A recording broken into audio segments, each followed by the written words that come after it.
I find it interesting that the topic we speak least about as a society is the one we ironically all have in common.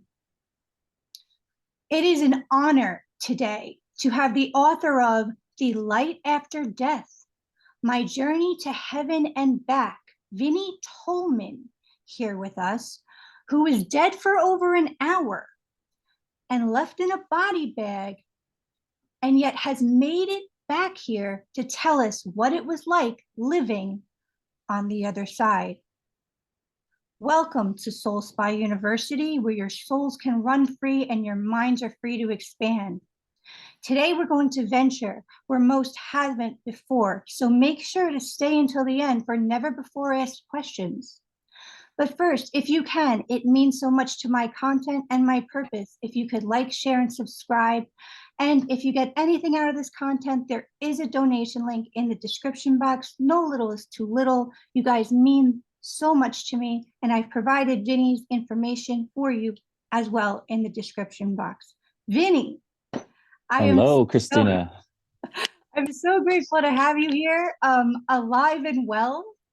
Yes, me too. Glad to be alive. Yes, I'm so glad.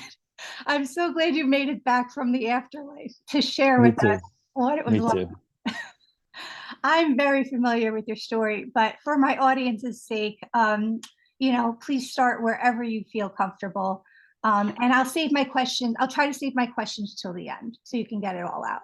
Absolutely. So, kind of my journey or my experience, it begins with overdosing on a natural supplement that me and a buddy of mine had purchased online from overseas.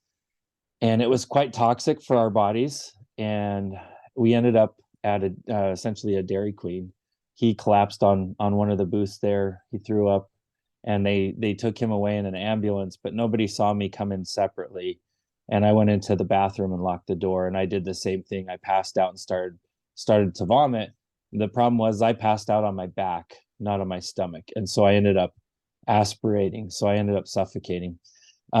Meanwhile, my buddy, he got out of the hospital right away within the next day, and he was totally fine.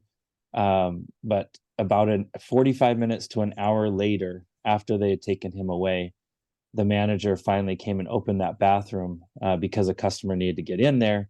And sure enough, he finds a dead guy on the floor, which was me.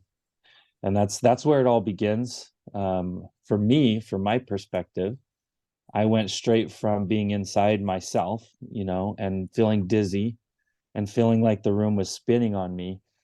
And the next thing I know, I feel like I'm plunged into this very cool, very peaceful and serene state of being. And I'm watching kind of this movie play out in front of me. And even though it was real, it seemed like a movie because I was very distant from what was going on. And I was watching this dead body. I was watching them discover it. I was watching and understanding all the feelings, all the thoughts, anything that was coming across from the patrons and from the manager in the restaurant. So I was very vividly aware of everything that was going on around me. But yet I was displaced from it. I was distant from it. So I was watching from afar, essentially, is what it felt like. And I proceeded to watch them call 911, get an ambulance there. They pronounced the body dead. It was cold, no heartbeat, no oxygen levels. They did pronounce the body dead, put it in a body bag, take it away in an ambulance. And on their way, there's a rookie medic that was on this team. It was a 3-man team. This rookie medic was sitting in the back of the ambulance, and he felt a prompting. He felt an intuition of sorts tell him that this one's not all the way gone.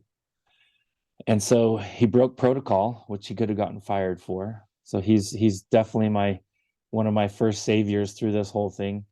He broke protocol, opened that body bag, took straps off the body so he could access the body, and started feeling around for any type of sign of life. After feeling for a bit, he did feel like a shock or a spark, like literally a spark, like an electrical spark. And that was enough for him that he wanted to attempt resuscitation at that point. So he did. He began the process of resuscitation. he hooked up a defibrillator. On the second round of shocks, he got a single heartbeat. And then on the third round of shocks, he got a steady and faint heartbeat. Now, at this time, I was dead at least about an hour to two. So 1 to 2 hours at this point, just going off of the time frame of my buddy going away and all of that, we're at least an hour, if not two, into the process. Well, this is all happening. I don't know it's actually my body, though. This is the weird part, because me was up here watching.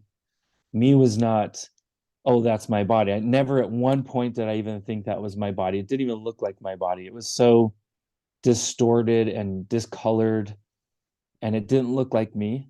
So I didn't think it was me. And as they got that heart started, they were only a half block away from a hospital. So they were actually able to turn me directly into a trauma center where they could right away start treating the body and trying to bring this life back into full fruition.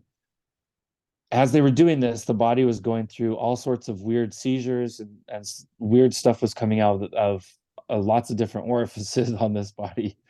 And it was not pretty at all. As this was all happening, they decided they needed to strap the body down so they could treat it, so they could work on it. And they were putting these straps on the legs. They put the straps on the arms. When they went to go do the left arm, I felt someone strapping my left arm. And this was the first kind of aha moment that something was odd and something was off. This is different. This is happening to you somehow. I looked down to see where my left arm was. I could feel it being strapped down, and I could see the left arm of the body. And that was the first inkling that I had that what I had just witnessed was my own death. Not at any point did I even think for a second that that was my own death. So I started to spiral into this really dark place at this point.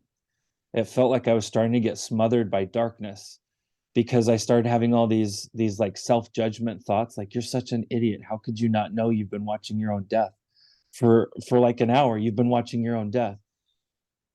And I didn't know how to quite deal with that. Out of nowhere, I started to feel this warmth come from behind me.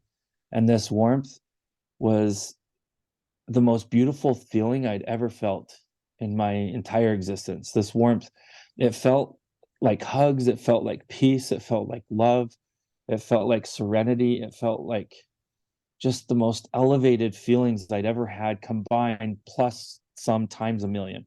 I mean, there's no way to really put in words how this feels, but it feels so amazing. This love just came over me from behind, and I started to have these weird thoughts that I am worth it. I've done a lot of good in my life, that I've learned a lot. It's that I'm worth being, I'm worth existing. And at that feeling, I could recognize that this warmth, this love was coming from directly behind me. So I turned around to see where it was coming from, and I could literally feel the love coming off of this man that was behind me. And he was all dressed in white. He had a long white beard, long white hair, very pink skin. His skin, it was really odd. It glistened, kind of like how shark skin glistens in the sun. If you see shark skin in the sun, it's kind of like that. But his skin literally glistened, and there was light coming out of him. Literally, he just radiated this light and this love coming from him. And of course, me, I was raised evangelical Christian, so the first thought I had was, you must be God.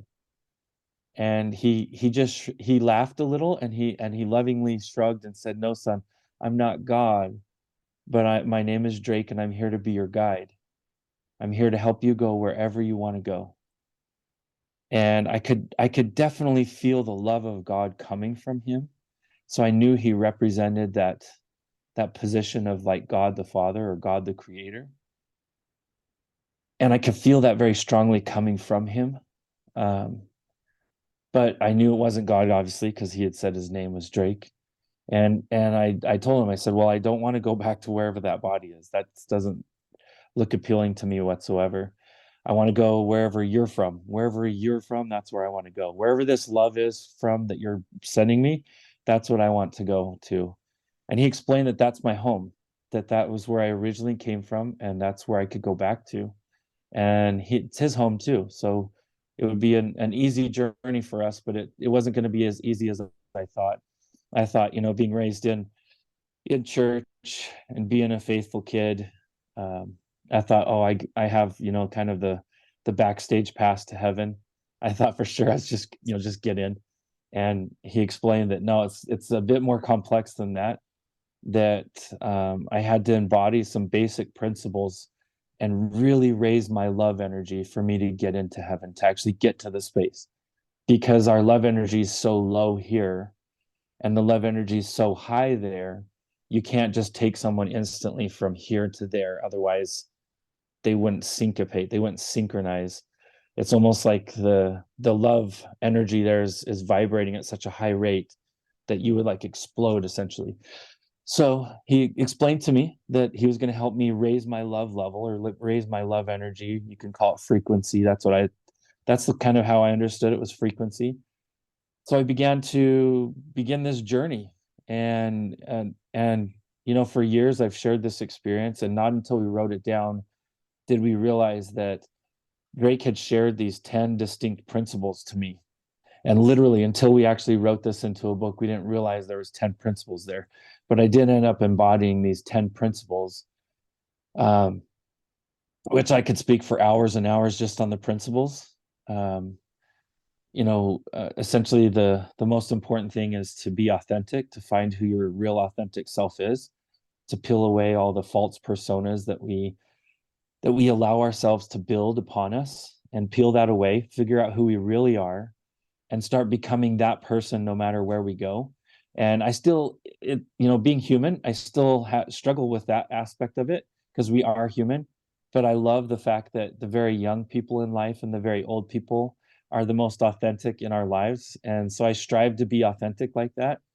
Um, and that was the first major principle I had to kind of get through. And it took me a little bit. I took kind of the short bus to heaven, but it took me a little while. It took me about almost 3 days to get there. I was brain dead this entire time. So my body was brain dead. I was in a coma for 3 days, 3 full days. And that after that third day, by the time about the beginning of the third day, it feels like to me, I spent about a day in heaven. So probably journeying for 2 days as far as time goes. But there is no time over there. Just as as hard as it is for us to understand, time is only for here, only for earth life, only for earth school. That's what I like to call it. It's only for earth school, because here on earth, life is a classroom and not a courtroom. We're here just to learn. And so I began my process, that process of making my way through these 10 basic principles, and getting into heaven. As I approached heaven, I realized it's a real place. Like, it's legitimately a real place. To say it's a planet is to not do it justice, because it's far greater than a planet or a sun. It's far greater. It's far larger than our sun, like much, much larger than our sun. Who we are, our energetic being, who our real self is, our spirit self, our soul self, is much larger than what we show up here in the world as. So over there, things are much larger, much grander, and there's no external sun there. Everything glows from within. So you have a completely different color schematic there, because the way color works here is you're seeing color because light is reflecting off of the outside of something and it reflects back. That's how we perceive color here. But color there, light is coming from within all. So everything there, including myself when I was there, we all emitted light. And that light is the love of the creator. And to even be there, you emit it, you broadcast it, you shine it. Now, what's weird though is there's different levels of shine or brightness there.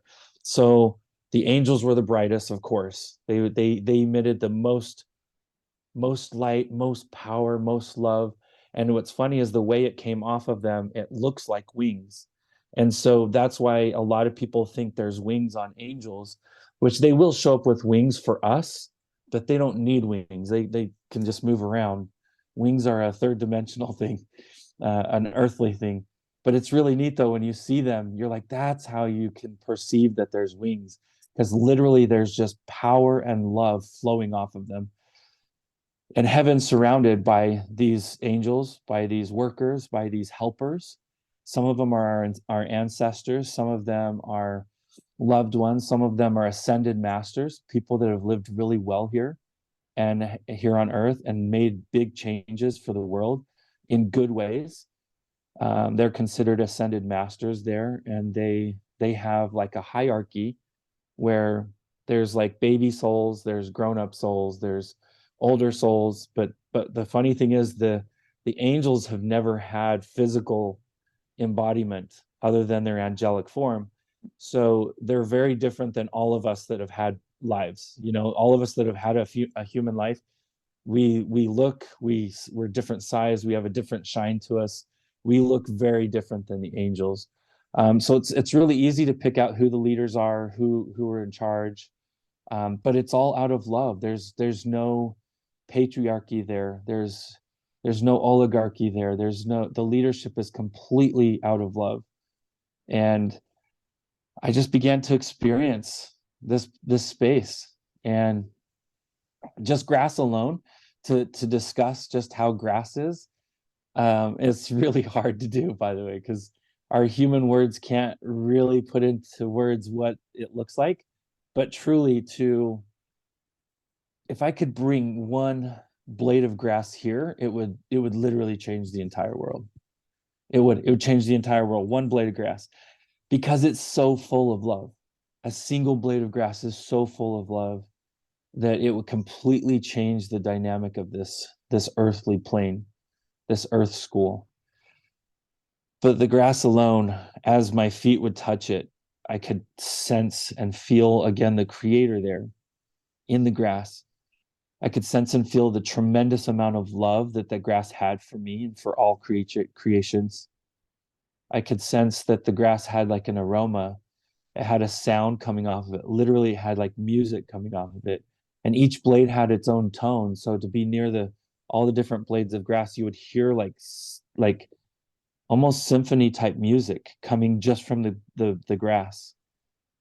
And then the flowers had their own. And the flowers, it was really beautiful for me to see the flowers and see how there's such a lesson for us to learn out of flowers, how they, the name flower itself is to be a flower, to be one who flows life through.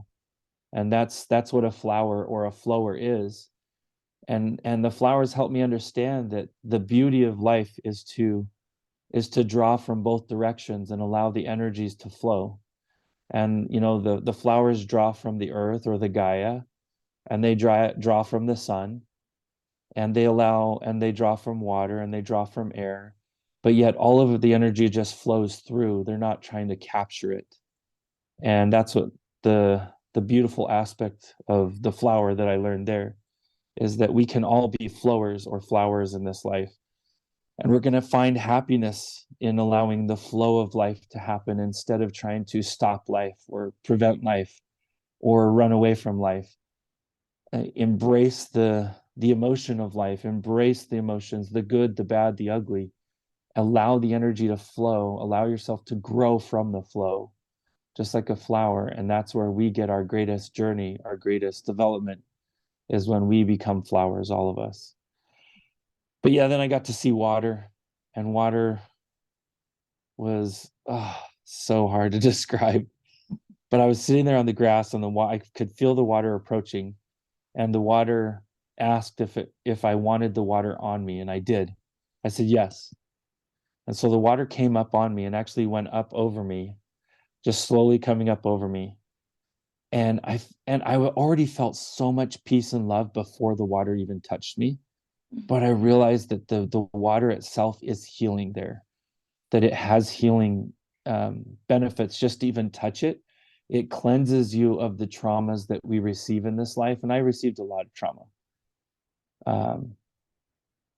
Yeah, I won't go into that, but I received a lot of trauma in this life. And I'll tell you, just seconds there, it erased lifetimes, an entire lifetime of trauma. Erased, gone forever. Ah, this water. And again, it was the power, the love of the creator there in the water. But there was a distinct consciousness to that water too. It mm, was just so amazing to have that come over me. And then as this is all happening, I recognize there's a building there, and I recognize it's the unit, they call it the university. It's like the school of souls. It's where we go. It's the school of schools. So it's where we go to learn unadulterated knowledge, not pure knowledge, knowledge that hasn't been perverted or construed through leadership. Because most history, most knowledge is filtered. I'll just say that is filtered. It's not true knowledge. And we can go there and learn true knowledge about anything in the universe.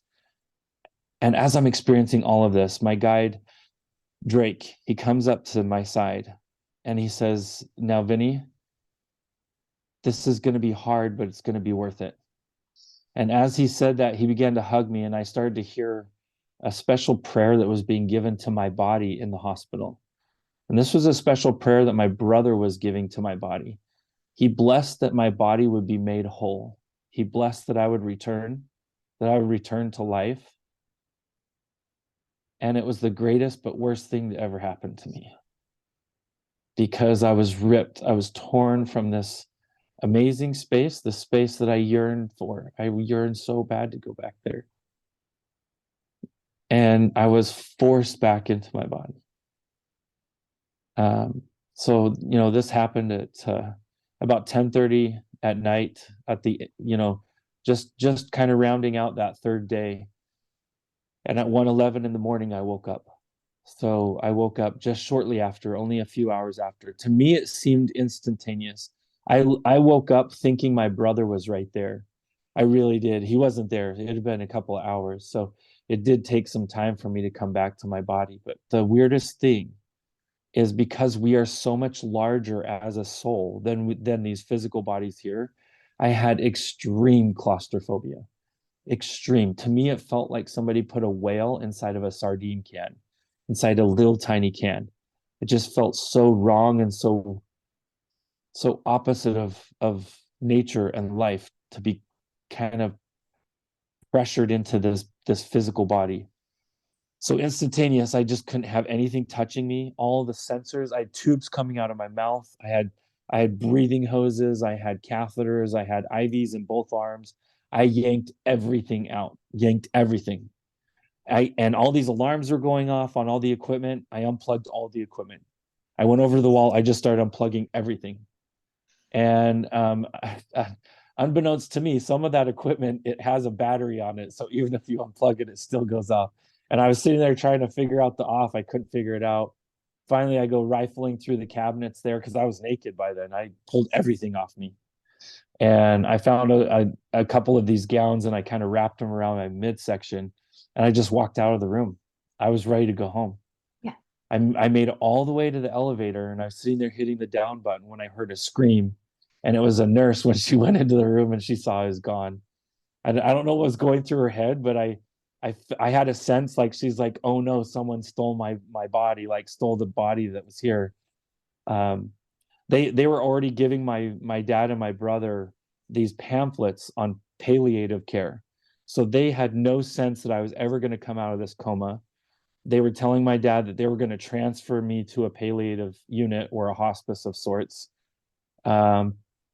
That they needed to figure that out, because they were only going to hold me, I think, for a couple more days before they decided it was time to push me into one of those facilities. So here I am waking up, and everyone's like freaking out that there's no guy there. And a second nurse comes over, and she screams, because she's kind of like frantically yelling at the other nurse. They both came out, and they looked down one hallway, one side, didn't see me. They looked the other way and did see me, and then they both screamed. And I knew I was toast at this point. I knew I was in trouble. I had to come back. And I knew for some reason that if I had left, they would get in a lot of trouble. So I didn't want them to get in trouble. I really appreciated everything that the hospital did, because they did magic. They really did magic on that body. They did all the the good stuff that has to be done to help bring that body back, and they did. They got me all cleaned up so that when I came back, I was fine. I woke up, and I went home that morning. When again, I woke up at 1:11. At 7:30 a.m. I was discharged. I went home. I went jogging that day and went to work the very Ah, next day. So I went back to my normal life, but the weird part is my life was not normal anymore. I had this new awakened sense where I just knew things. I knew things. I couldn't figure it out. Once in a while, when this first began, once in a while I get these waves where I could just see crossed souls everywhere. I could see them in the hospitals. I could see them at my construction site where I was building homes. I could see them like wandering the streets. I could just see souls everywhere. And it made me feel really crazy. And I think that a lot of maybe sometimes the homeless and sometimes those who have mental problems, that they're tapping into these things. They're seeing legitimate things. These aren't like made up necessarily. I thought I was crazy at first. I did get myself checked out, and in the process, you'll have to check out the full story in my book, but because I go into a bit more detail there. But I was able to glean or bring through some very exact data from my doctor, and it was data from his past when he was a young boy, and it was things that even he had forgotten had happened to him, and it freaked him out so bad that he kind of kicked me out of his office. And later he called me back and apologized and said, "I'm sorry, I've never done that before." But he said, "You freaked me out. You worried me. You were telling me things that even I had forgotten it had happened. Like no one knew about this, not even anyone in his family. Only he knew, and even he had forgotten." So I was able to confirm that what I was picking up was real. And so since then, I've gotten to this point where I've gotten a lot better at discerning what I'm supposed to be picking up and what I'm not supposed to be picking up. And that's very, very important. And you have to realize that all of us are kind of like a bullhorn as far as the way we receive energy. And I can receive energy above my frequency or above my love level, or I can receive it below it or at my level. And what I do is I keep my bullhorn pointed up so that I'm only receiving from above my heart level, my love level. And what that means is any message I get will only lead me to a higher level. Because when you listen laterally and you listen lowerly, you'll still get you'll still get the same message, but the way you perceive it could mislead you. It could lead you in the wrong direction. So I've gotten really good at that now, and I only listen to my, 99.9% of the time I'm always listening to that higher perspective, the higher self, the higher frequencies, the higher love frequency. And some listeners will get that, some won't, but sorry if you don't get it, but it is what it is. That's how we all work energetically with each other, is through a frequency, through an energy. Well, come to find out, for a long time I thought I was just having kind of this adjustment mentally. I was still trying to figure things out. I met the most amazing woman. She to me was my earth angel. I actually could see heaven when I looked in her eyes, and I could feel heaven's light, heaven's love coming to me when I would look at her. And that was the first saving grace I had. It did take me a couple months. And in fact, when we had our first daughter, we named her middle name Grace because of that. Literally, I felt that she was my saving grace. She brought that salvation to me because all I wanted to do was go back.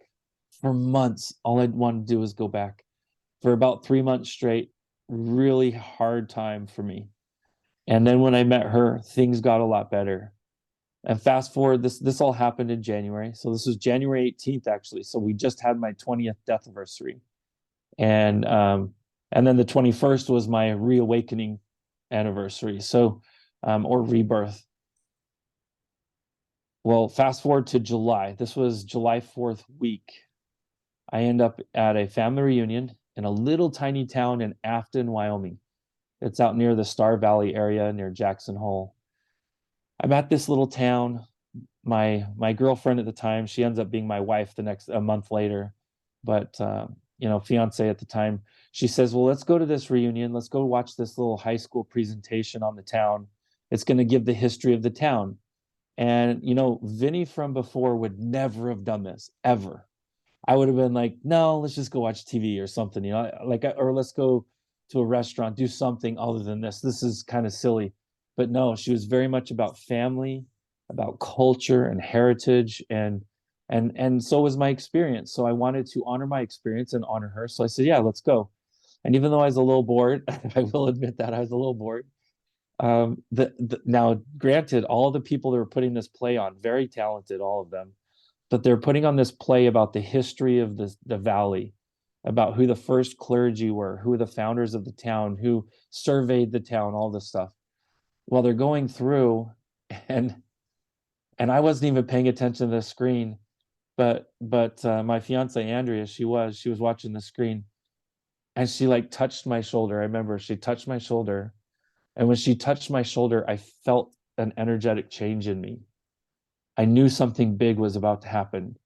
And right when she touched my shoulder, she said, "That's the guy. That's your guide. I swear that's your guide." And I wasn't even looking at the screen yet. So I turned and I looked at the screen and I just froze. I froze. I started to cry because there I'm looking in real life. Drake is sitting right in front of me. And it's this big like theater screen. And it just has this big picture of this Drake gentleman. But the weird thing is, it doesn't say his name is Drake. It says his name is Charles. But I recognize his last name. His last name is Kazare. My grandmother is a Kazare. So I went directly to my grandmother and said, "Grandmother, do you know anything about this man named Charles Kazare?" And right out her mouth, she goes, "Oh, you mean great grandpa Drake? I could tell you so many stories about him."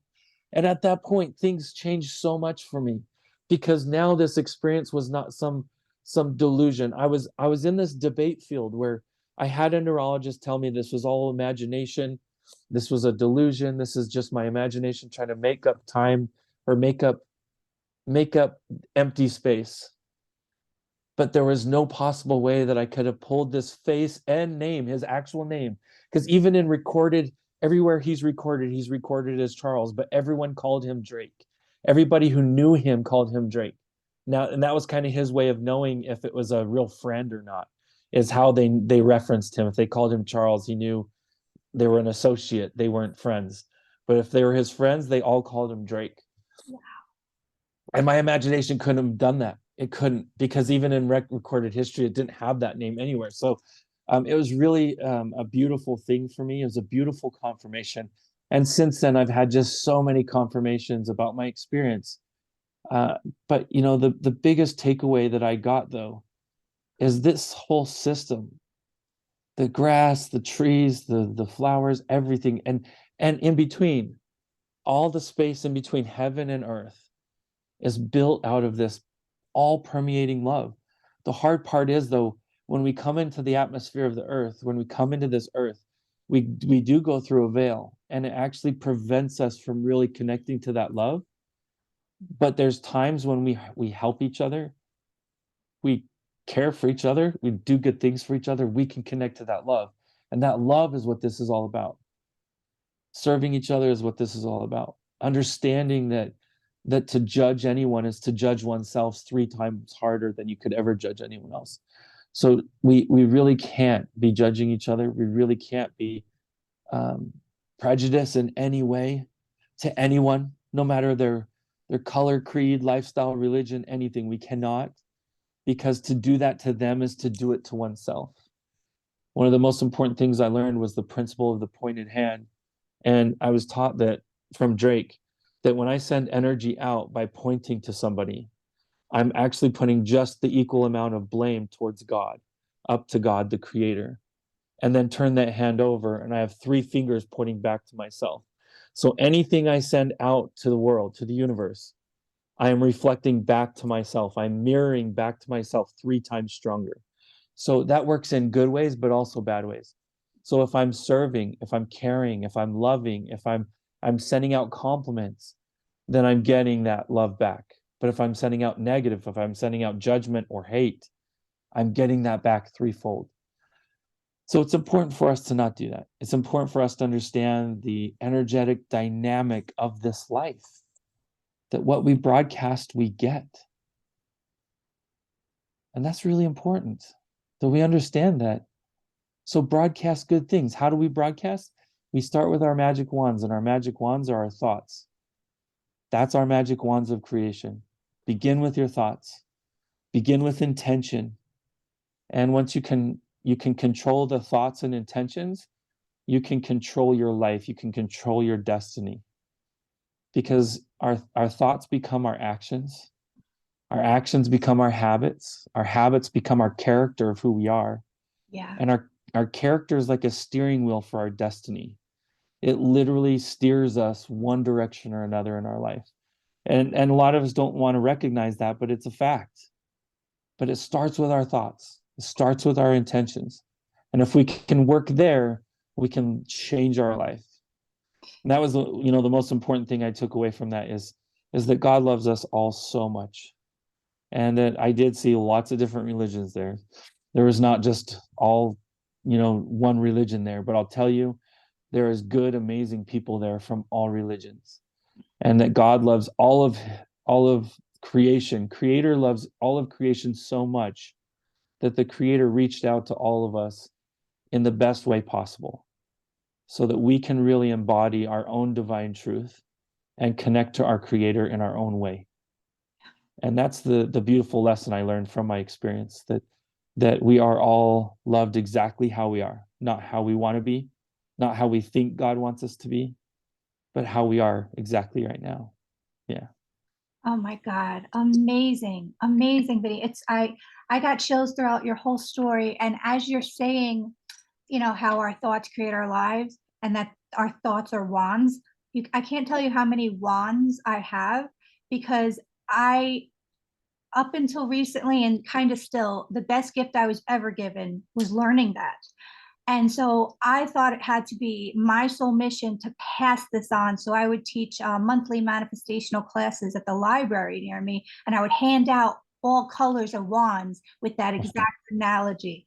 I also feel that you picked up on a lot of my questions before. So that one of my questions, I tend to yeah, do that. I tend to ask the questions as soon as you ask them in your mind. I tend to answer yes. it right then. Yeah. Oh my God, it was incredible. So that was one of my questions actually is have you had any abilities since you've been back that you didn't? Yes. Yeah, for sure. Yeah. I speak to spirit. I work with my team every day. Drake is part of my team still. He works with me. I work with actually Archangel Michael quite a bit. He is my archangel, and I work with all the angels, all of them that I'm familiar with, that I've seen and worked with.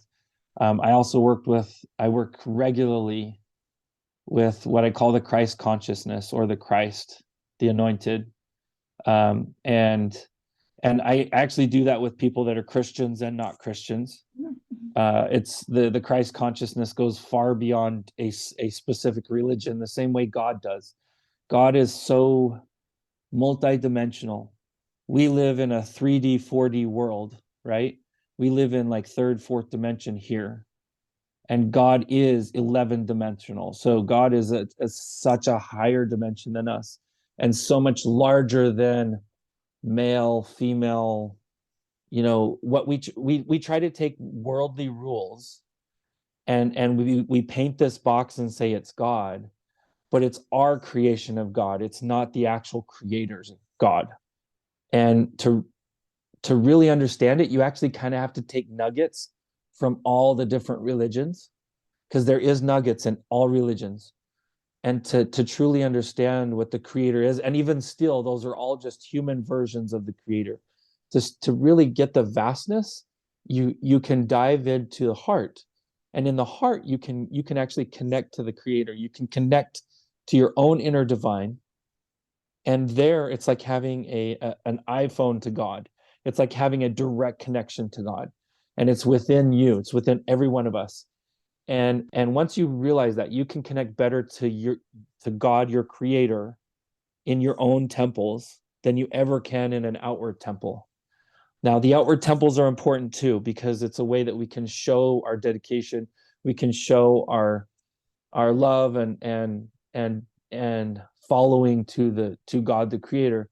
But the work in this temple is more important than any temple outside. Yeah.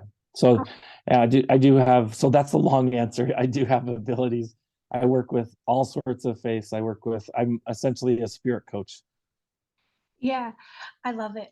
Now, do you feel people that have passed on I can do. Yeah. see us? Yes, they can see us, they can talk to us, they hear everything we say when we're thinking about them. They're around when we want them around. They're even around when we don't want them around, especially when we're angry and pissed at them. They're right there with us. Um, but what's really neat about it is they're able to, and I'm actually going to explain this to your audience. I think your audience is a more um, educated audience in this matter. But all of us are essentially three essences. So every single human on earth has three essences to who we are. We have the white wolf, the black wolf, and the caretaker. So the white wolf is your higher self, your spirit, your subconscious. The black wolf is your ego self, your body self, your fear self. Okay. And the caretaker is the consciousness, the mind. Okay. So we get to feed the white wolf and black wolf daily, all of us. And so we all have these three distinct essences to who we are. And essentially, as we get better at connecting to spirit, we we are essentially connecting only through the higher self. We're allowing our consciousness to work through the higher self, and we can connect to any spirit that we want to. That's a loving spirit. What's really neat though is when someone dies, they peel away the ego self. It's gone. There's memories to the ego self. So there's little glints and personality of the ego self still there, but the real ego fear self is gone. It's washed away when they leave the physical body.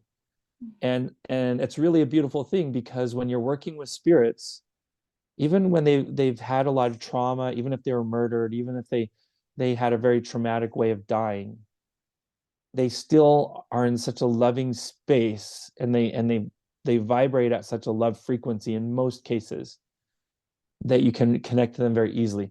Now, anytime I'm perceiving someone who is a lower energy being, because there's quite a few spirits that are lower energy, lower love energy, because of usually how they passed. And a lot of times it's suicides, a lot of times it's somebody's murdered, extremely traumatic crossings, torturings, that kind of thing. When someone crosses like that, it tends to downgrade that love energy until they can work that out, kind of cleanse themselves of it. I go into full detail in the book of like how they end up cleaning themselves of that to get into heaven. But someone who is kind of vibrating in that lower love space, I can work through their guides, because they still have guides. Even though they're spirits, they still have guides. They just don't listen to them most times. But I can work with my guides connecting to their guides. And it allows me to still talk to them, but perceive the message coming from above to a higher frequency. So I can still speak to that lower spirit, that lower being, but I work through my guides so that it's all filtered, it's all cleaned up, and it's a good message, essentially. But yeah. That's interesting, because I was going to ask you what you thought happened to people that passed intentionally, like you mentioned. Yeah, suicide, it's really weird. Mhm. I I was witness to I was witness to a boy who killed himself because he had an interaction of same-sex attraction, and he expressed it, but the other person didn't reciprocate, but the other person spread to all of the friend group that he had come out like that to him. And it was such a traumatic event for him that he killed himself. Now, I connected to him for the family. I connected. This isn't what I do, by the way. This is not what I do, but I did in this case because they were personal friends. Um, I heard someone from my own faith come up to them and say, "I'm so sorry, your son's gonna be in hell for eternity." Oh my God, you couldn't let them feel that. No. No. And I knew it did not synchronize with the love God has for all of us. And I'll tell you that this way is, if I'm just a pretty good dad on this earth, Mhm. and I have 5 kids, I will never throw away one, no matter what happens to them. I'll Yeah. never give up on them. I'll never stop loving them, no matter what happens. And that's the love of an earthly father, an earthly physical creator or sperm donor, whatever you want to call it. But I'll tell you, the love of the creator is far more vast than that. And never at any single point are we lost. Never at any single point are we gone for good. Life is an eternal progression. We are eternally progressing. And if you took a ribbon and span that ribbon from earth out to the eternities, as far as it could possibly go, and you drop a single grain of sand on that ribbon, that's our life here. Wow. We are our life is so much more vast than this. Wow. Yeah, this life here is nothing compared to our real life. So understand that God never gives up on us. So God's not going to take what happens in this little grain of sand and say, oh, gone for good. That doesn't happen. God loves us better than we could love ourselves, better than we can love our own kids. So it's so wrong of us to even put these rules that we've allowed mankind to put on God. Yeah. The only hell that exists is the hell within the temples right here. Yeah. So the only hell that exists is the hell that we allow ourselves to feel. So if we do allow ourselves to feel a hell because of a suicide, we will feel somewhat of a hell. Mm-hmm. But we will be put in this protective space, surrounded by angels, so that we can work out that hell, whatever it is. Mm-hmm. But the whole time, we're surrounded by light and love the entire time. Mm-hmm. So the second that we've cleaned ourselves, we've cleansed ourselves of this internal struggle, Mm-hmm. and we've just either embraced it or released it, either or, Mm-hmm. then instantaneously angels are right there. They flood us with love, and then they escort us directly into heaven. And that's the pearly gate. That's what the pearly gate is. It's these special places that we can go to cleanse ourselves of this earth. Now, what's neat is most of us don't have to do it. I would say a good chunk of us don't have to go through the pearly gate. We're able to work with our teams, work with our family, ancestors, our guides, and we're able to release that stuff on the journey.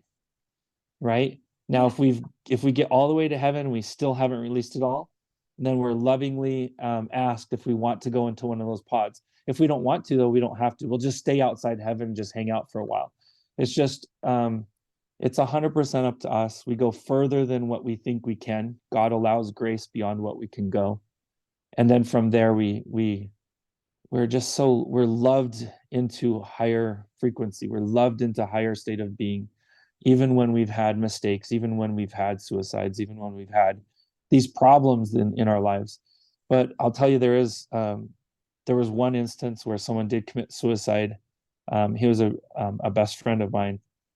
There was 4 factors: biochemical, pharmaceutical, and then another factor, societal, essentially, I'll call it that kind of created a perfect storm for him, that it made it super easy for him just to call it quits, essentially.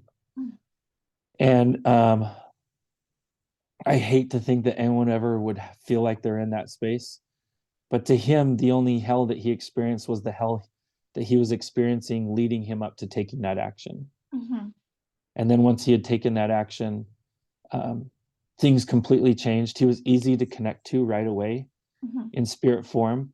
And if I can connect to them right away, I know that they've worked off that trauma already. So if they're hard to connect to, I know that they're inside one of these pods trying to clear the trauma, clear the muck that's on them. And so, everybody's different. Everybody has a case by case status, essentially, with God, the creator. And we have this amazing life here. We shouldn't throw away this opportunity to grow, because this is a classroom, not a courtroom. Don't judge anybody. Love each other. Care for each other. Anytime you feel like you're unhappy, figure out what you're missing and start giving that to other people, and you will be happy. You will actually start receiving what you're giving to others. So it's a beautiful process if we just can understand it and embody these truths. Yeah. And guys, I think we've all had these thoughts, if we're going to be honest, but please keep in mind what he's saying. This life is merely a grain of sand in the vastness. And, we're all ending up, thank you, Vinney, for confirming it, in this wonderful place at the end together, no matter what. So please, we're all in this together. Yeah. Let's make the most of it. We're here for one more second, literally. So also, Vinny, I wanted to ask you now, if someone's struggling with like a like a like a very like big decision that would impact their life, like what would you do you have any advice for them? Like if they're kind of like they're always struggling with one decision that they know if they do it they can't take back, not what we just spoke about, but say it's like, whether to sell a condo or something, or something that they can't take back. Do you have any advice on that? It's the answers come from within. They do. Mhm. If you really open yourself up. And how do you open yourself up? Just like that flower that we were talking about earlier. um, Allow really clean energy around you. The worst thing you can do is dive into news, dive into social media, dive into entertainment when you're trying to make these big decisions, because distracting yourself is giving yourself negative energy.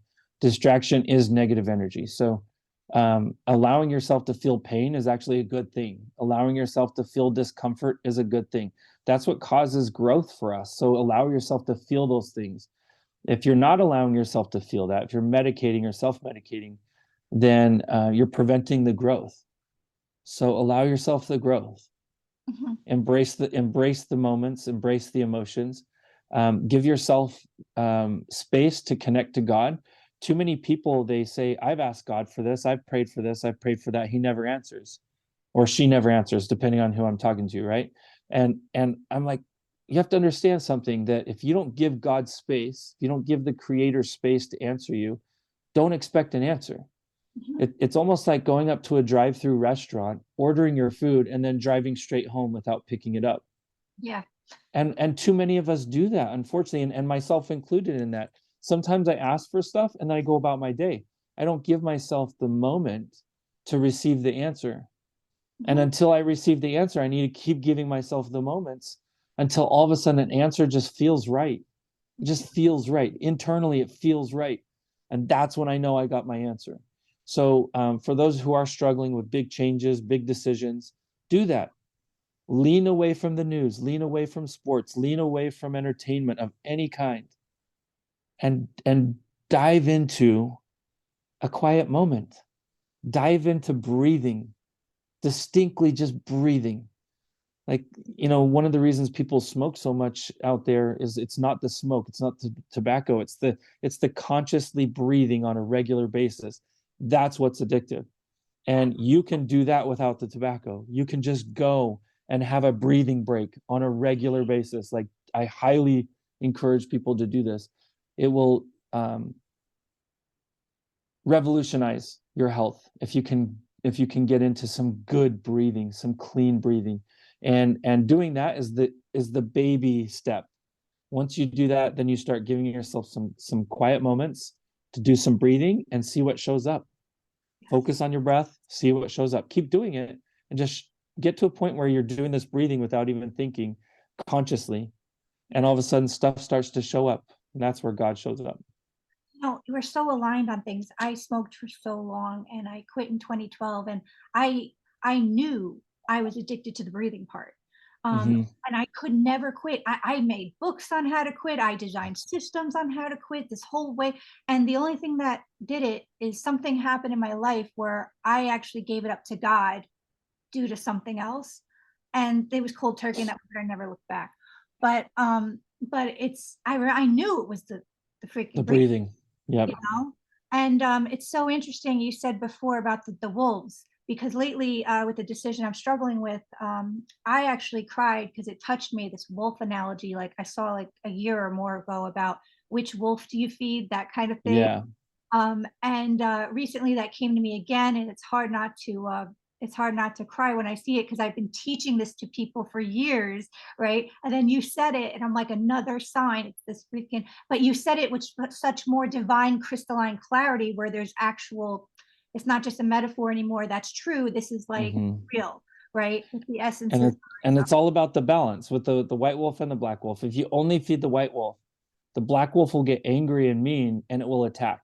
Uh-huh. And so you have to feed the black wolf just enough that it doesn't attack you, Yeah. and then keep feeding the white wolf. It's going to allow your white wolf to grow really strong and big, as well as keep a healthy black wolf.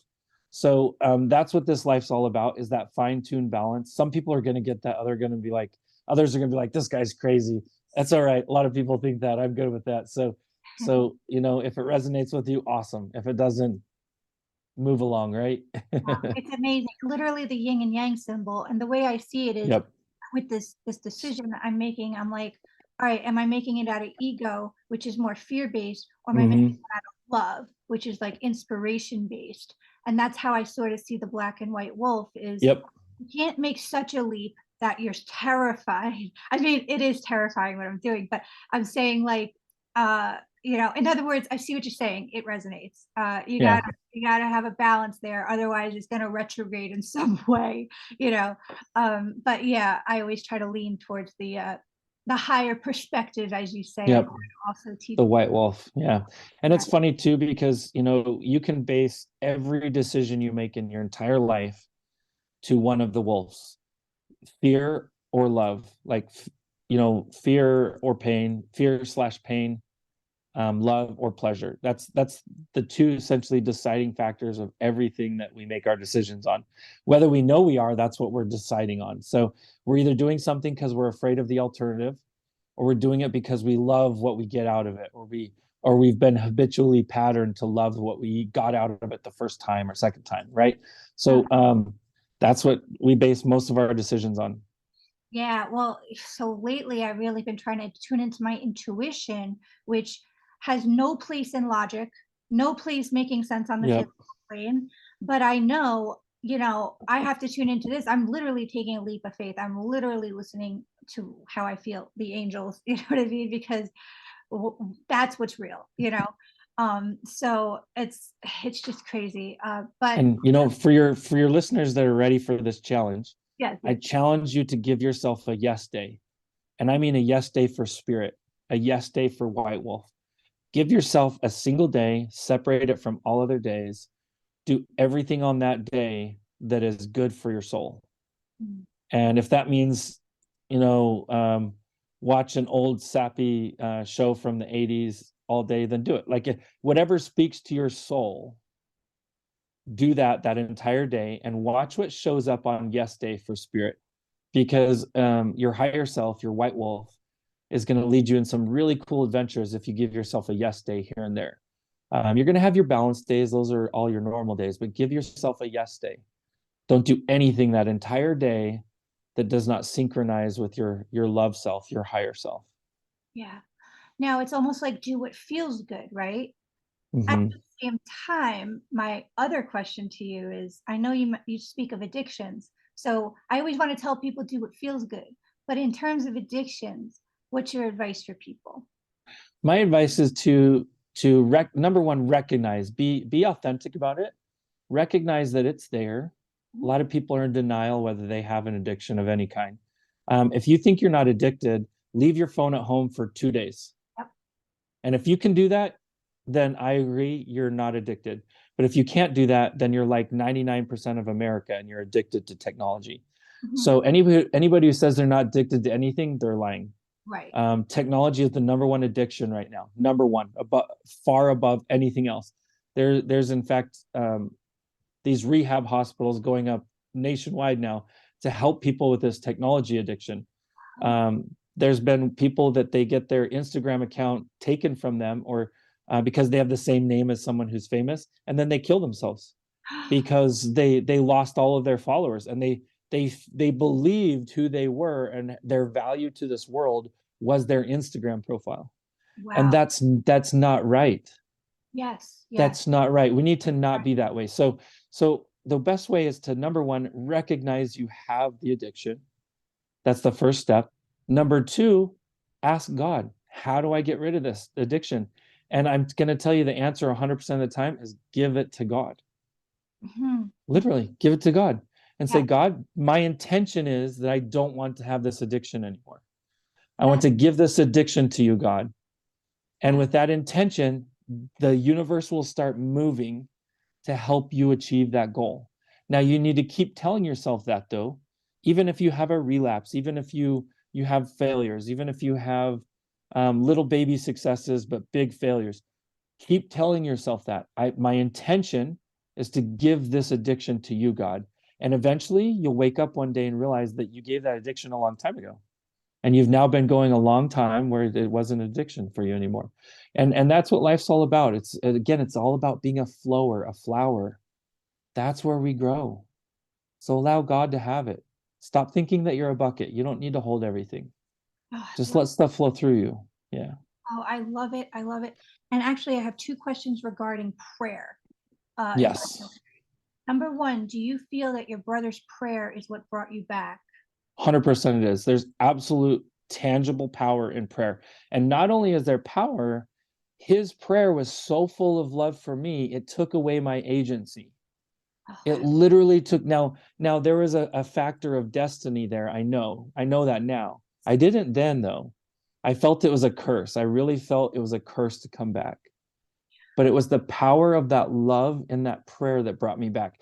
So when you pray for something, you give heaven, you give all the angels, you give all the workers from heaven now the ability to start helping you. If you don't pray for it though, there's a lot of unemployed angels up there. They want to help us. But if you don't pray, they can't help you. It's like walking up to the front door and be like, how come they won't open the door? Why won't they open the door? yeah. Well, push the doorbell or knock on the door. If you Right. never knock, how are they going to even know to open the door? Yes. Yes. And Yes. even if they have a Ring doorbell. Now, is there a way to pray? Like, do we have to abide by, say, law of attraction rules, where it's like we pray in terms of what we want, like we say what we want, we feel what we want, or is it just kind of a free, because it's God, it's like a free for So all? here's I'm gonna help reverse the question back on you. Mhm. If you really love your child, how would you want your child to communicate with you in any way, shape, or form? I guess, well, Right? I have a dog, but yeah, if I had a child, yeah, I'd want them to be very free flowing in what they say. Yeah. Yeah. But you wouldn't say, oh, you need to phrase it this way. You need to call on my name. You need to do this. You need to do that. You wouldn't do that, not as a loving parent. As a Yeah. loving parent of a child, you would want your child to reach out to you in any way they felt comfortable. So Okay. that's my challenge to the audience is if you want to reach out to God, reach out where you feel comfortable reaching out to God. If Okay. that's a formal prayer, do a formal prayer. If that's getting down on your knees and saying the rosary, then do that. But do what you really allow your heart center, your core of who you are. Go there when you want to talk to God. Yeah. Don't go outside. Don't go outside yourself with your consciousness and knocking on an outside door because the door to God's right here in the heart. So knock on that door, talk in here. Yeah. And I will tell you though, using words makes the prayer stronger. So Yes. to mentally say a prayer, to do a meditation type prayer, it's Yeah. pretty strong, but it gets 10 times stronger if you start saying out loud that prayer. And it's because, again, our magic wands are our thoughts and Yeah. they get stronger with our words. So Okay. our words do strengthen those intentions. So if you can start saying, like the ancient proverb or the ancient saying, "As it is said, let it be written." As you know, as it's said, it is written, it is done. Yeah. That's essentially it's adding power to your intention. Is to physically say it. Say it with your mouth, even if no one's around to hear it. Don't worry. That's even more powerful because if heaven's the only one around that can hear it, that's who you're talking to. So use those words loudly. And that's what my brother did. He said that prayer out loud.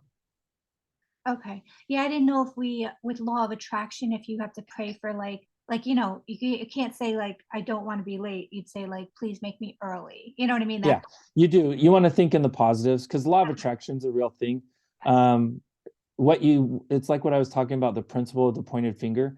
If you put out the energy of I don't want to be late, it's actually attracting 3 times being late. Yeah. Yeah. So if you put I want to be on time, it's attracting 3 times be on time. So again, what you're broadcasting out, you bring in.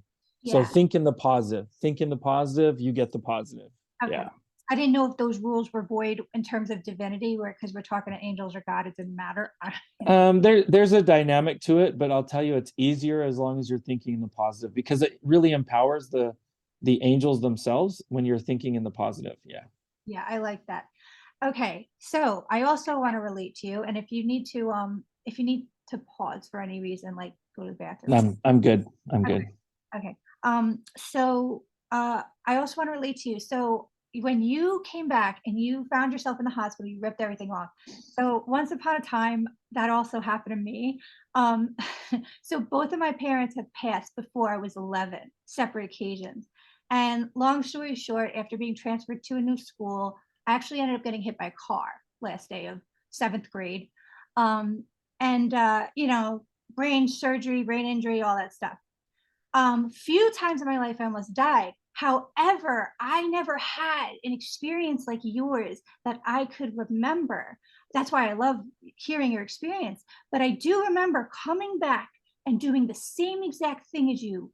I started ripping apart everything off of me, and I was singing because I always wanted to sing, and I wanted to be free, and I'm like la la la, you know, all that stuff, and it kind of took them a while to get me back here, if you know what I mean. Yeah. Second, the only thing that actually brought me back is them mentioning someone I love. You know what I mean? And like Yep. that that kind of brought me back. And then they said, like, you know, what if we bring Mocha to see you? And I was like, well, Mocha's a dog, you know, and they're like, yeah, she's back, you know. But like, anyway, so I can't help but wonder, do you think maybe through the few times I almost died, do you think I did sort of, is it possible I could have had that experience and not remembered? So you have a guide that says that you did have the full experience. You just need to unlock it.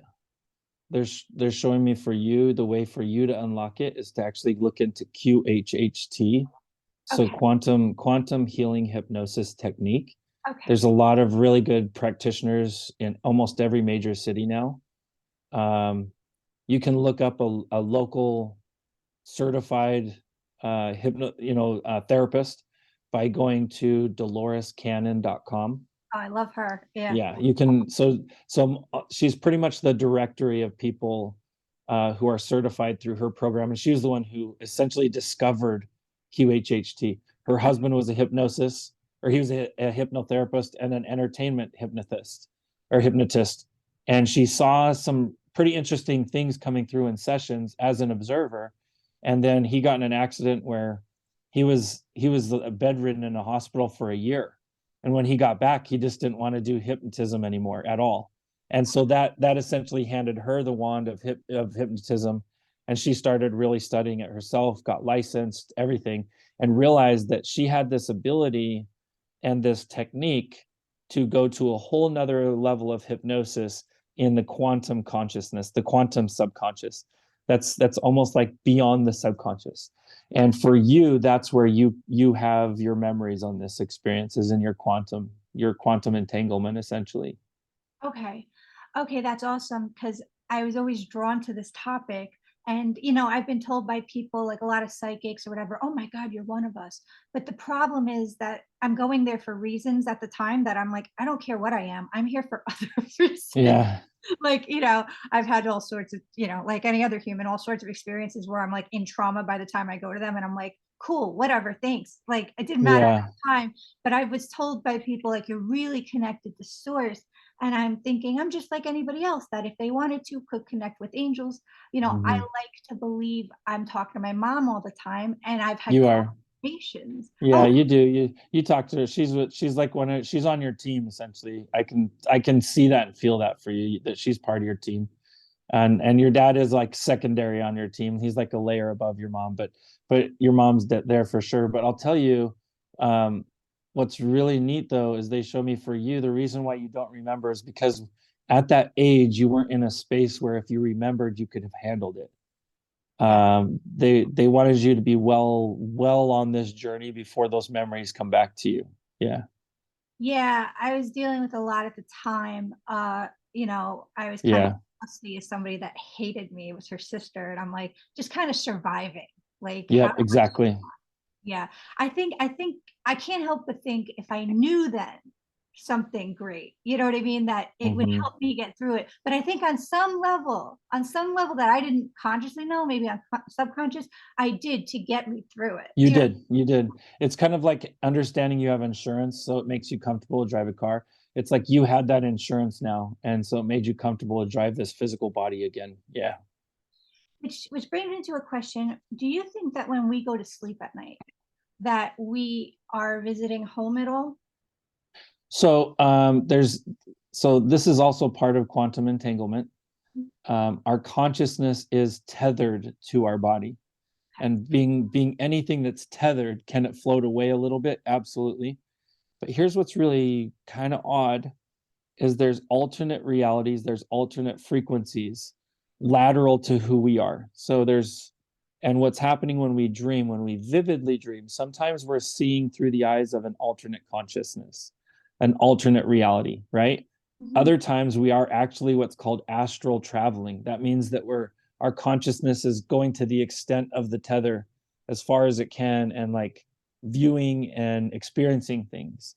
But this is something that is not a lot of people can do.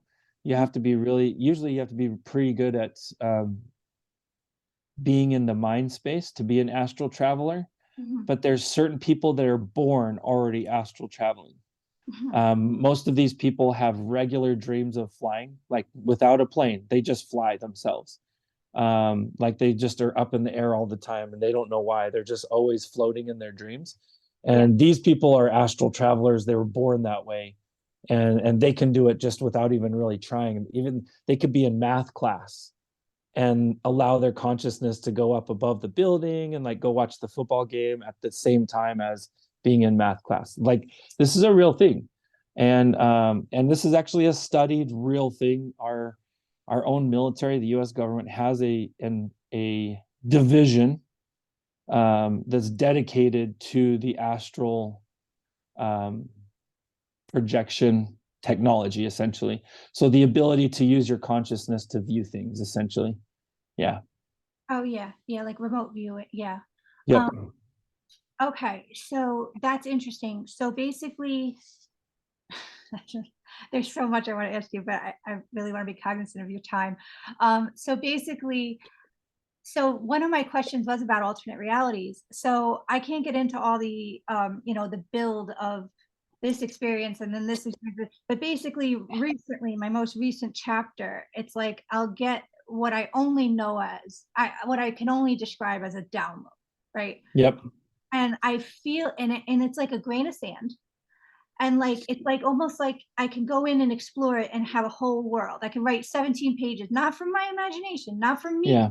not from whatever, but like, but basically this has happened a lot, and it's happened in a bizarre way, which I'll tell you about maybe another time. But when it started happening with intention.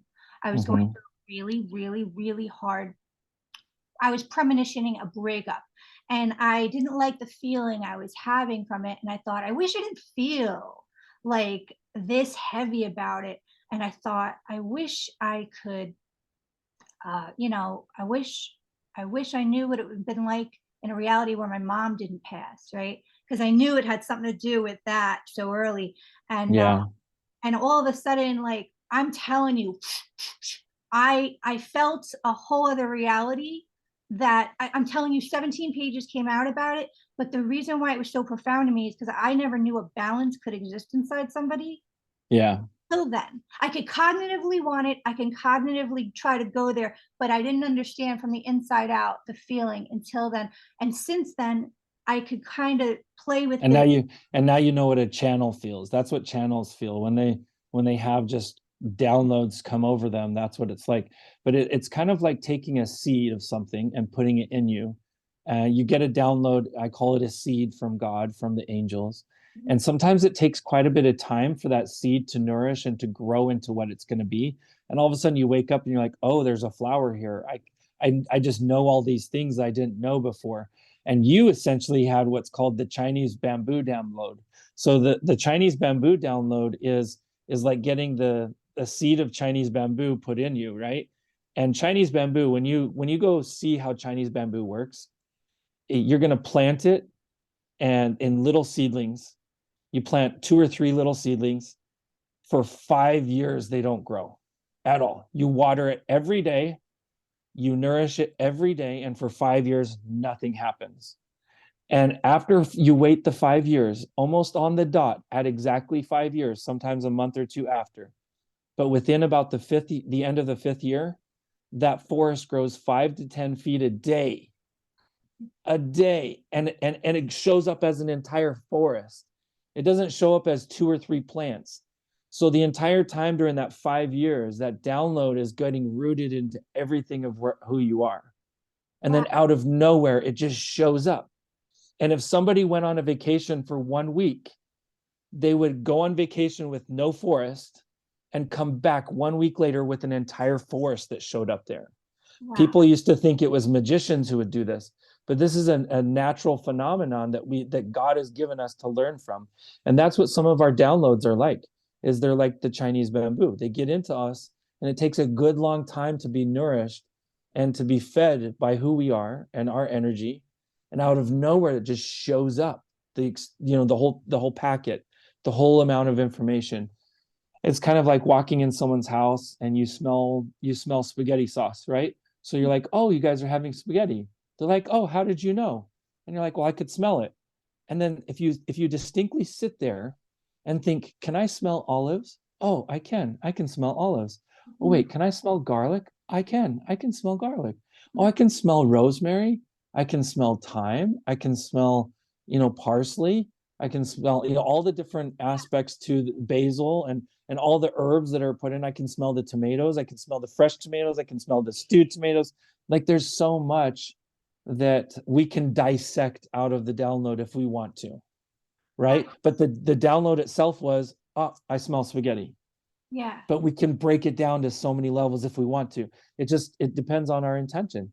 So if we use our thoughts, we can take those little inspiration, those little thoughts, and we can actually peel them apart and figure out what they are. And that's the forest of the Chinese bamboo just showing up. Sometimes it takes a while, but out of nowhere it shows up. Start dissecting it, figure it out. It's pretty amazing. Yeah. I just started using, if I was going through something big, to throw out my intention out there, and all of a sudden I'll get this amazing awakening. Like, it's not just information, because I'll do that every day with the angels. This is like a whole, like, you put your finger on it, it's a whole movie if you want. And I'm like, oh my God, I've never felt this in my life. And I'm wondering, are these alternate realities? Are these realities that, say years ago, if I listened to my intuition and moved then, that would be me now. You know what I mean? So spirit will show me. So it's called timelining. Mhm. So spirit will show me a big decision in my life or a big decision in a client's life. They'll show me what would have happened if I went the other way, right? They'll timeline it forward on that path and let me see the outcome. And it is really neat because we can do that with our own guidance, working with our own angels. We can say, well, what would have happened if we did this? And just open yourself up. Some people are like, oh, that's just my imagination. And it's like, okay, how is that a bad thing if your imagination is showing you what would have happened? Right, right. That's awesome. That Yeah, means you're timelining using your imagination, right?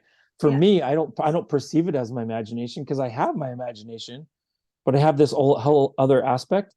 But when I first started doing this, I had this judgment inside of me like, oh, that's your imagination. Oh, Yeah. that's not your imagination. Oh, this is your imagination. And so in the beginning, I had to just kind of get over that and say, you know what? I'm not going to try to judge any of this. I'm just going to receive, and I'm going to document what I receive. And after time, I would go back and revisit, and I would have no memory of receiving these things. And that's one of the symptoms of receiving direct connection from spirit. When it comes directly from spirit, you will not remember it at all. Huh. But when it comes from your imagination, it's easy to recall because it came from you. So Mhm. you can pull it right back up in your imagination. So that's one really good way. It's like a gut check of what's going on in your own life. Write down the intuition, write down what's coming through for you, go back and revisit it a month or two later. And if you don't remember any of that, you're like, oh, I forgot that happened. I forgot that happened. Then you know that was inspiration. That's a symptom of inspiration, which is a good symptom. Yeah, because I feel like I have had profound downloads, or, things like that, and that I do remember them, and I keep using them to help me, like, Hmm. um, so I don't know if those are from the angels or my guides that I, send the intention out there and they're showing. Yes, yes, and yes, and yes. Awesome. Awesome. Yes to all three. So when I was 22, turning 23, are you familiar with the term twin flame? Yep, absolutely. I'm married to one, so yeah. Oh, good for you. It worked out for you. I'm so happy. Because for the rest of us out here, it's a shit show. Yeah. I consider myself a retired twin flame, but long story short, I did not know the term existed till 7 years after. And then all of a sudden, I realized I wasn't insane. So there are Yeah. so many symptoms involved with this and all sorts of things. It was an awakening. It was the best of my, best of my life, the worst of my life, that kind of thing. But I'd say my first out of body experience during that I have to ask you about. You're the only one that will know. So I'm going to make it real short, but basically met him, synchronicities, this, that, the other. Before shit got real crazy, it got crazier prior. So here's what happens. I've never felt this way about a person in my life. I'm in a living room of, family member's house, and I stare off into the corner of the room and I say, you guys don't understand. I would trust my kids with this guy. And of course, I don't have any yet, but I felt Yeah. this, right? And I stared off into the corner of the room, and out of nowhere, it was like, right? I saw him sitting on the beach looking out into the ocean. Then it went into that, and it was a whole world of, when I tell you, realer than here. And I was like you, where I wasn't judging anything or all I know Just is I perceiving. Yeah. was observing everything, and I was seeing like parts of like a body, right? Of looking, it was like nighttime looking out into the ocean, and I felt the amount of love I felt towards this body, right? And I've never experienced this in my life. And just to speed it up, it was timeless. It was timeless. It was realer than here. I never in my life knew you could experience this. It was beyond what I knew. Then all of a sudden, I see a little hand on the guy's arm, right? Hmm. I felt even more love. Universe is your love for that. It's essentially, I start, when you piece it all together, it's him holding a baby, right? Okay. Okay. And I'm like, just enamored, just in awe of what I'm seeing. I'm like, oh my God, because I'm seeing it out of love. It's like everything was pixelated out of love, right? And I've never in my life felt this. It was beyond what I knew was possible. I was never one for this kind of thing, right? So I'm like, after a bunch of timelessness, if you will, I'm like, what are they looking at? Because he's now looking off into the ocean with like such love as well, right? I'm like, Hmm. what is he looking at? And the baby's a newborn, so he's sleeping. And I look off in the ocean, and you see the moonlight sparkling with the waves. And I see this girl in the ocean, and she's so free and so free flowing, just like the flower you described, just free and looking back and smiling, and her hair is wet. And I'm looking closer, and the closer I look, I was like thinking, wow, wow, how happy, how free. And then I was like, is that me? And the And it minute I was, yeah, realized it is you. me, it went Yeah. back to him looking off to the beach, to me in that room. And I was like, wow. And I remember thinking, oh, that was weird. So these, So I know for sure you were witnessing a real life path, a real life path. And this is not an alternate reality. There's an explanation. When you do a session of QHHT, the answers will come out on this for sure, for sure. okay. And I would like to share it on with you personally once we hit stop record. I'll tell you, but Oh, that'd and be it's not ready. It's not good for your audience. It's not. There's a bunch of your audience that wouldn't be ready for that. Yeah. okay. Oh my God, I'm so grateful for you doing that too. Okay, let me just make sure there's no more questions for the audience. And that is, have you heard of the Mandela Effect? Yes, absolutely. It's real. It's real. Yeah. I've lived it. I've lived it myself because I now embody a different life than I did before my own death. So I ended up in a different reality essentially when I came back than the one I left. To me, it was literally like certain things about my life, like, and it's funny, it's part of the culture I was experiencing before my experience, and then now the culture I'm experiencing now. But it wasn't just me. There's a big chunk of humanity that remembers certain things that didn't happen, Yeah. Oh and yeah. including Nelson Mandela dying in prison. And Yeah. that's one of the reasons, like, that happened to me in high school. And I remember actually we did an article in my yearbook about him dying in high school, while I was in high school. But Mhm. yet now I go back to that same yearbook, that article's not there. So Yeah. explain that, there's and I actually did a thesis on Nelson Mandela post-mortem. Oh my So I was in college doing a thesis on this guy that supposedly was already dead, but then I remember it that way. And actually a good chunk of humanity, especially in Western culture, a lot of us remember him dying in prison. But no, he got out of prison, and the timeline we're in is different than that timeline. So yes, this is a real thing. That's why they call it the Mandela Effect, God. is because it's right around 54% of the American population that was alive during that time, they remember him dying in jail. So, but that's not on our timeline. That's not what happened. Yeah. So how is it that half of us thought that?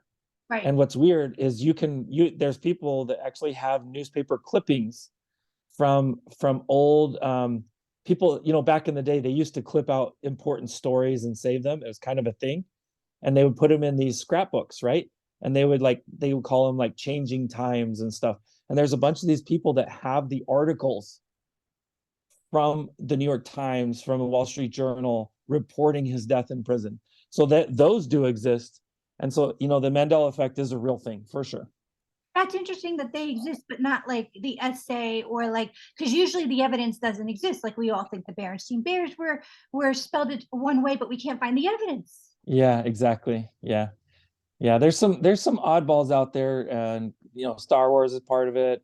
Right. There's a lot of different little culture icons that we have that are very different than we remember, and whether that's timelining or not, I know for a fact timelining is alternate timelines are a real thing.